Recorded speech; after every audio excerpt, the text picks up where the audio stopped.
my lords, ladies and gentlemen, and welcome to Nick Saraf's Foodlog. One day, England and France decided to go out and paint the town red together. And that's how Canada was born. Oh, Canada, the great white north, the goody two-shoes sister of the United States, where everything is sugar-coated. No, wait, sorry, maple syrup-coated. As you might have guessed, the traditional breakfast of a Canadian is not very different from a full English breakfast or an American breakfast, but we've already seen those. So let's move on to Canada's national dish, which is fast becoming a desired breakfast item by millions of hungover Canadians. Poutine. Not to be confused with my dear friend Vladimir. I jest. I don't fancy Vladimir at all. So poutine originates from the Quebec region of Canada. And poutine is nothing but chips covered with gravy and cheese curds. You know, chips. What the North Americans like to call French fries. So, most people like to use frozen French fries to make their poutine, but that is clearly moronic.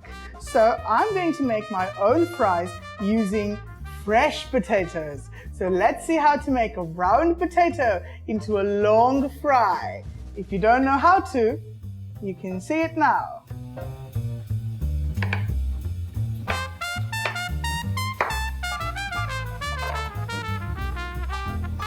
So it's very important that we drain all the water from these potatoes before we fry them and dry them, unless of course you like suffering from severe burns. So why dry the fries, you ask? Because water is heavier than oil, so it sinks to the bottom of the pan and then bursts up as steam, and there's oil everywhere. So into the boiling hot oil the fries go.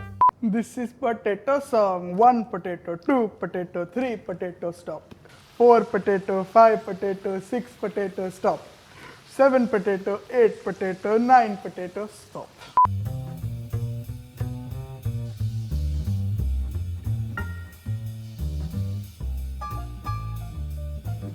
So once the chips have browned, they're quite done. So we take them off and lay them on some absorbent paper in a colander.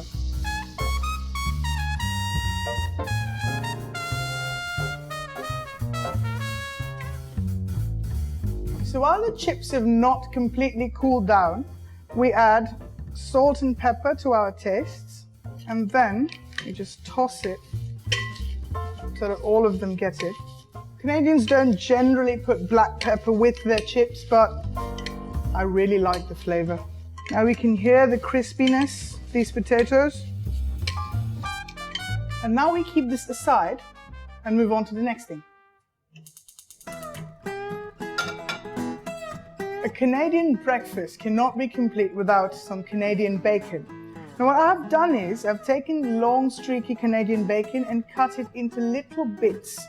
And on a warm pan, not too warm mind you, we let the bacon bits cook in their own fat. We must make sure that when we cut the bacon into little bits, we don't cut them too small, or else they're going to shrink and burn quite easily. When it's nice and brown or golden, take it out to absorbent cloth.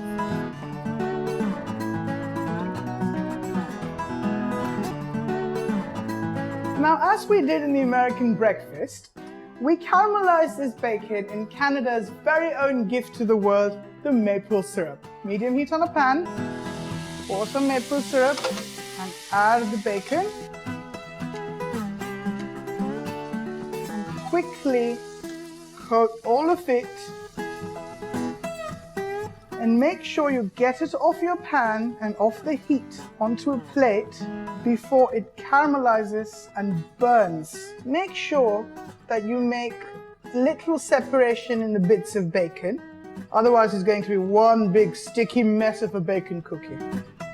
Not all that bad, but really you can't really put it over anything then, except your own tongue.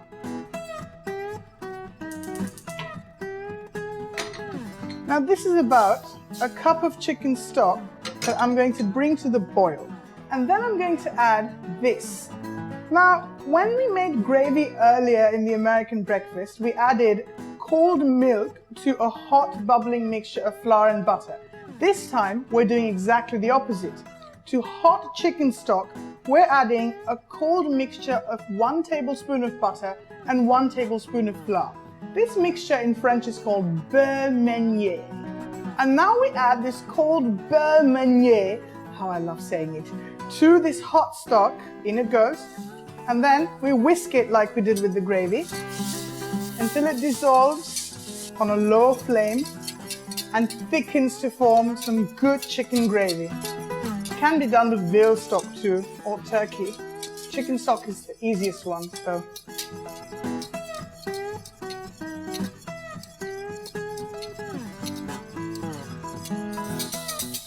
So when the gravy is thickened, we take it off the heat. It's perfect, heavenly. I can drink this like soup. And now I'm going to transfer it into this little jug so it's easier for me to pour it.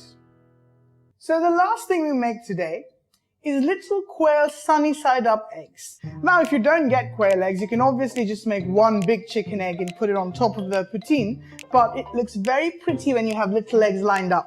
Quail eggs are a bit difficult to break because the shell is hard. So I have broken individual eggs into little containers like these. On a low heated pan, I'm going to drizzle a little bit of oil and drop the egg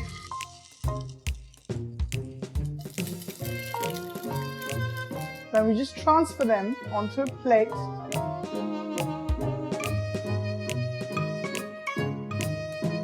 So let's start with the chips.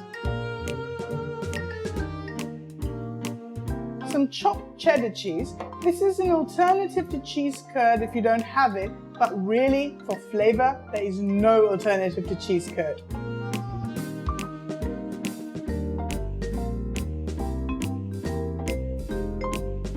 Maple syrup and bacon, very, very, very sticky.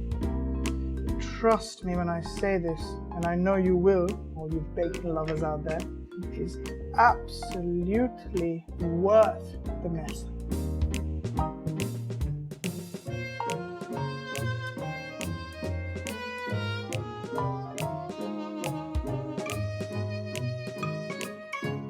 And finally, l'essence de Canada, maple syrup, lightly drizzled over.